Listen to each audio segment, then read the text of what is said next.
बिस्मिल्लाहिर्रहमानिर्रहीम। अस्सलामुअलैकुम। अल्लाह ताला की रहमत, करम, फजल और शुक्र के साथ आज की रेसिपी का करते हैं जी आगाज़। मैं हूं इमरान और आप देख रहे हैं इमरान उमर यूट्यूब चैनल। तो दोस्तों, आज मैं आपसे शेयर करूंगा चिकन वाइट पुलाव बनाने की रेसिपी। चिकन वाइट पुलाव आज मैं इस तरीके से बनाऊंगा कि पुलाव के एक एक दाने में आपको जायका मिलेगा, खिला खिला बनेगा, जूसी बनेगा, टेस्टफुल बनेगा।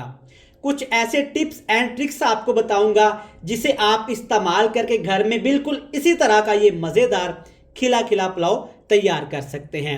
करना आपने क्या है, वीडियो को स्किप किए बगैर आपने देखना है। तो चलें जनाब, जल्दी से रेसिपी देख लेते हैं। बिस्मिल्लाहिर्रहमानिर्रहीम। पुलाव बनाने के लिए यहाँ पे है मेरे पास 700 ग्राम बासमती चावल। चावलों को मैंने पहले अच्छे तरीके से साफ़ कर लिया था। सबसे पहले मैं क्या करूँगा कि चावलों को मैंने भिगो के रख देना है। एक बड़ा सा खुला सा आपने बाउल ले लेना है और बाउल में आपने चावलों को ट्रांसफ़र कर देना है। पुलाव बनाने से पहले आपने चावलों को भिगो के रख देना है ताकि चावल हमारे अच्छे तरीके से फूल जाएं। खुला सा आपने इसमें पानी शामिल करके इसको रख देना है ताकि चावल हमारे फूलते रहें। या तकरीबन आप आधा पौना घंटा पहले भी चावलों को भिगो के रख सकते हैं, जैसे आपको अच्छा लगे। पुलाव बनाना शुरू करते हैं। तो बिस्मिल्लाहिर्रहमानिर्रहीम। पुलाव बनाने के लिए एक चाय वाला कप मैंने कुकिंग ऑयल लिया है। पुलाव में थोड़ा सा ऑयल ज़्यादा ही लगता है, वरना पुलाव रूखा रूखा सा बन जाता है। अब इसमें डालेंगे 6 से 7 अदद लौंग। लौंग का आपने लाजमी इस्तेमाल करना है और लौंग के साथ ही मैं इसमें डाल दूंगा 4 छोटी इलायची। 4 छोटी इलायची के साथ इसमें जाएगी 4 अदद बड़ी इलायची भी, इससे टेस्ट अच्छा आएगा। और यहाँ पे है मेरे पास 4 अदद छोटी छोटी स्टिक, ये भी इसके अंदर डाल देंगे। दालचीनी है और इसके साथ इसमें डाल देंगे 1 टीस्पून भर के, ये है मेरे पास काली मिर्च के दाने। साबुत काली मिर्च का इस्तेमाल करूँगा। और इसके साथ इसमें डालेंगे शाह ज़ीरा। अगर आपके पास शाह ज़ीरा नहीं है तो आप इसमें साबुत सफ़ेद ज़ीरे का भी इस्तेमाल कर सकते हैं। बिल्कुल हल्की हल्की आंच पे इन तमाम मसालों को हमने 1 से 2 मिनट के लिए पकाना है। इनका हमने फ्लेवर निकालना है। तो 2 मिनट यहाँ पे मैंने मसालों को पकाया है, अच्छे तरीके से इनका फ्लेवर निकल आया है। एक कटा हुआ प्याज शामिल करूँगा। एक बड़े साइज़ का प्याज आपने ले लेना है और प्याज को आपने बिल्कुल बारीक काट के इसमें डाल देना है। 2 से 3 मिनट के लिए आपने प्याज को पकाना है। एक चीज़ का आपने ध्यान रखना है कि प्याज का आपने कलर चेंज नहीं होने देना, वरना पुलाव का कलर ख़राब हो सकता है। जब प्याज इस तरह के हल्की गुलाबी हो जाए ना, तब इसमें आपने डाल देना है अदरक लहसुन का पेस्ट 1 चम्मच भर के। बिस्मिल्लाहिर्रहमानिर्रहीम। और अदरक लहसुन आपने ताज़ा कूट के इसमें शामिल करना है। 2 टेबलस्पून या 2 घूंट पानी भी शामिल करूँगा ताकि तमाम चीज़ें अच्छे तरीके से पक जाएं और इनका कलर चेंज ना हो। अब यहाँ पे आपने अदरक और लहसुन के पेस्ट को प्याज के अंदर पका लेना है ताकि इसका टेस्ट अच्छे तरीके से निकल के आ सके। अगर यहाँ पे अदरक और लहसुन का पेस्ट कच्चा रह गया ना, तो कच्चे अदरक लहसुन की टेस्ट पुलाव के अंदर आएगा, जो कि बिल्कुल भी अच्छा नहीं लगता। अदरक लहसुन को अच्छे तरीके से फ्राई कर लिया है। आप देख सकते हैं कि इसका कलर हमने चेंज नहीं होने दिया। तो अब इसमें डालेंगे गोश्त। तकरीबन 700 ग्राम चिकन का इस्तेमाल करूंगा और बोटियां चिकन की आपने थोड़ी सी बड़ी रखवानी है। बिस्मिल्लाहिर्रहमानिर्रहीम। चिकन शामिल कर देंगे। आपने बोटियां यहाँ पे कोरमे कट करवा लेनी हैं। चिकन के साथ ही 2 से 3 चीज़ें आपने इसमें और डाल देनी हैं। सबसे पहले इसमें डालेंगे, ये है मेरे पास खुश्क धनिया कुटा हुआ, तकरीबन 2 खाने के चम्मच, ये भी इसमें डाल देंगे। इससे पुलाव का टेस्ट बहुत ही अच्छा आता है। और इसके साथ डालेंगे इसमें सब्ज़ मिर्च। 10 से 12 मैंने सब्ज़ मिर्चें ली थी और इसका मोटा मोटा से मैंने कूट लिया था, ये भी इसके अंदर डाल देंगे। पुलाव में सारा फ्लेवर इसका आएगा, आगे जाके हमने कोई भी मसाले इसमें शामिल नहीं करने। और साथ इसमें डालेंगे तकरीबन दही। ऑप्शनल है, डालना चाहें डाल सकते हैं, स्किप करना चाहें आप स्किप कर सकते हैं। तकरीबन 1 बड़ा चम्मच भर के आपने इसमें दही डाल देनी है। अब यहाँ पे आपने अच्छे तरीके से गोश्त को, चिकन को दही के साथ पका लेना है। हल्की हल्की आंच पे जब इसको पकाएंगे ना, तो इसका कलर भी चेंज नहीं होगा और चिकन हमारा अच्छे तरीके से पक भी जाएगा। आप देख सकते हैं दही के पानी के अंदर चिकन हमारा काफ़ी ज़्यादा पक चुका है। चिकन को मैं अभी ऐसे और नहीं पकाऊंगा क्योंकि आगे जाके इसमें पानी भी शामिल करना है और इसको हमें दम पे भी पकाना है। तो अब इसमें डाल देंगे पानी। तो यहाँ पे मेरे पास 700 ग्राम चावल हैं और 4 कप में इसमें पानी का इस्तेमाल करूँगा। आप अपने हिसाब से भी पानी सेट कर सकते हैं, जैसे आपके चावल हों उसी हिसाब से आप इसमें पानी डाल लीजिएगा। अब इसमें डालूँगा 1 बड़े साइज़ का टमाटर ना डालना चाहें तो स्किप कर सकते हैं। वैसे पुलाव में टमाटर का टेस्ट अच्छा आता है। और टमाटर के साथ आपने इसमें पुदीने या सब्ज़ धनिया के पत्ते लाजमी डालने हैं, इससे फ्लेवर भी अच्छा आता है और पुलाव की खूबसूरती भी बढ़ जाती है। अब इसमें डालेंगे नमक, टेस्ट के हिसाब से नमक इसमें आपने डाल देना है। मैं तकरीबन इसमें 1 खाने का चम्मच डालूंगा, आप अपने हिसाब से इसको सेट कर सकते हैं। अच्छे तरीके से आपने एक दफ़ा इसको मिक्स करके अब यहाँ पे आपने पानी को अच्छे तरीके से उबालना है। पानी को इतना उबालेंगे ताकि पानी का कच्चापन ख़त्म हो जाए। जो लोग पानी उबाले बगैर इसमें चावल डाल देते हैं ना, उससे क्या होता है कि चावल आपस में जुड़ जाते हैं और चावल रूखे रूखे से बनते हैं। ढक्कन लगा दूंगा ताकि पानी जल्दी से उबल जाए।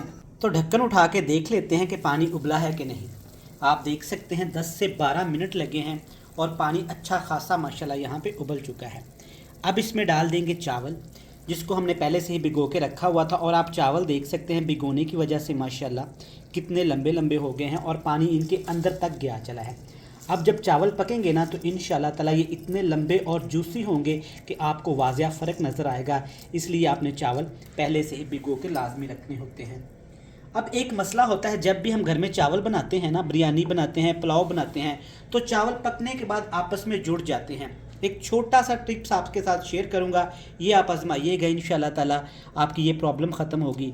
एक बड़े साइज़ का आपने नींबू ले लेना है और नींबू को आपने सेंटर से कट लगा के इसके बीज आपने रिमूव कर देने हैं। अगर बीज आप रिमूव नहीं करेंगे ना तो पुलाव का टेस्ट हल्का हल्का कड़वा सा हो सकता है। नींबू शामिल करने से क्या होगा, एक तो चावल हमारे शाइनी पकेंगे, दूसरा चावल ठंडे होने के बाद भी आपस में नहीं जुड़ेंगे, और तीसरा जो चावल ऊपर से थोड़े थोड़े से पप्पा से बन जाते हैं और अंदर से कच्चे से रह जाते हैं ना, नींबू शामिल करिएगा, ये सारी प्रॉब्लम्स आपकी ख़त्म हो जाएंगी। एक दफ़ा आपने ये घर में तरीका लाजमी आजमाना है। अब आपने क्या करना है, ढक्कन लगा के आपने चावलों को पानी के अंदर पकाना है। इतना पकाना है कि पानी तकरीबन 90% के लिए चावल अपने अंदर जज़ब कर लें, पी लें। तो यहाँ पे पुलाव को पकते हुए तकरीबन हो गए हैं 12 मिनट। तो एक दफ़ा चेक कर लेते हैं। बिस्मिल्लाहिर्रहमानिर्रहीम। आप देख सकते हैं कि पुलाव के अंदर पानी काफ़ी ज़्यादा खुश्क हो चुका है और थोड़ा थोड़ा यहाँ पे पानी रह चुका है। दूसरी गलती घर में हम लोग क्या करते हैं कि जब हम चावलों को इस तरह दम लगाते हैं ना तो चावलों को अच्छे तरीके से मिक्स कर देते हैं। ये भी आपने नहीं करना। अब आपके जहन में आ रहा होगा कि चावल इस तरह से मिक्स नहीं होंगे और मसाला अच्छे तरीके से बैलेंस नहीं होगा। ऐसा बिल्कुल भी नहीं है, क्योंकि जब आप इसके ऊपर ढक्कन लगा के चावलों को पकाते हैं ना तो स्टीम चावलों के ऊपर तक आती है, जिसकी वजह से सारी चीज़ें अच्छे तरीके से मिक्स हो जाती हैं।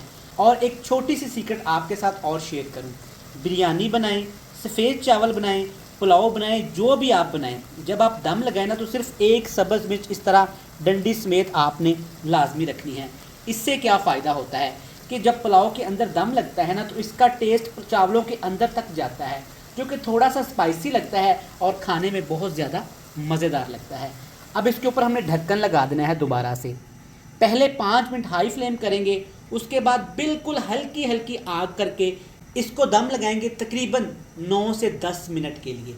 9 से 10 मिनट के बाद इंशाल्लाह ताला पुलाव इतना मज़ेदार और खिला खिला होगा कि आपका दिल खुश हो जाएगा। अपने पुलाव को यहाँ पे तकरीबन मैंने 10 मिनट दम लगाया है, तो एक दफ़ा चेक कर लेते हैं। बिस्मिल्लाहिर्रहमानिर्रहीम। माशाल्लाह, अल्हम्दुलिल्लाह, ज़बरदस्त। सबसे पहले आप पुलाव का कलर चेक करें, बिल्कुल सफ़ेद रंग का तैयार हुआ है। और जो पुलाव के अंदर हमने गोश्त का इस्तेमाल किया है ना, देखिए माशाल्लाह बिल्कुल अभी तक जुड़ा हुआ है, बोटियाँ टेंडर हो चुकी हैं, आप देख सकते हैं। अच्छा, यहाँ पे एक गलती घर में हम और करते हैं। वो गलती कौन सी है कि हमने दम का ढक्कन उठाया, फ़ौरन से हम चावलों को चम्मच के साथ मिक्स कर देते हैं।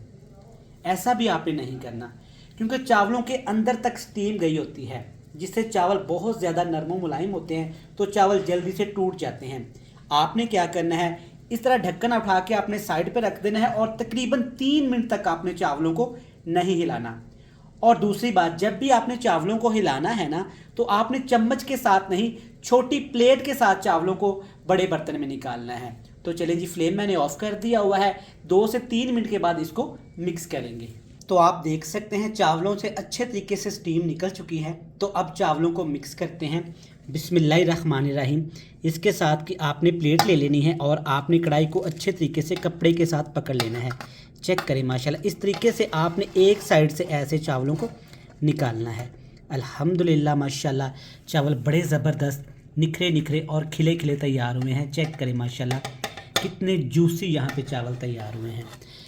वाइट पुलाव इस तरीके से बनाइएगा, ये आपको बहुत पसंद आएगा और बिल्कुल सादा आसान तरीके से तैयार हो जाता है। आपने देखा ना इसमें हमने मसालों का इस्तेमाल किया और ना ही इसमें हमने किसी एक्स्ट्रा चीज़ का इस्तेमाल किया, फिर भी चेक करें माशाल्लाह रिज़ल्ट आपके सामने है। कितना ज़बरदस्त खिला खिला यहाँ पे पुलाव तैयार हुआ है। तो देखिए माशाल्लाह अल्हम्दुलिल्लाह, मैं उम्मीद करता हूँ कि आपको ये मज़ेदार पुलाव की रेसिपी पसंद आई होगी। वाइट पुलाव जब भी अब आपने घर में तैयार करना है ना, तो इस तरीके से करना है तैयार। अल्हम्दुलिल्लाह माशाल्लाह बड़ा ज़बरदस्त पुलाव बनके तैयार हो गया है। मैं उम्मीद करता हूँ कि आपको ये रेसिपी पसंद आई होगी। रेसिपी अच्छी लगे, चैनल पे नए हैं तो चैनल को सब्सक्राइब करके वीडियो को लाइक करके फ्रेंड्स एंड फैमिली मेम्बर के साथ शेयर कर दीजिएगा। कल फिर मिलेंगे नई और एक मज़ेदार सी रेसिपी के साथ। तब तक इमरान उमर को दीजिएगा इजाज़त। ढेर सारा प्यार, दुआओं में रखिएगा याद। अल्लाह हाफिज़।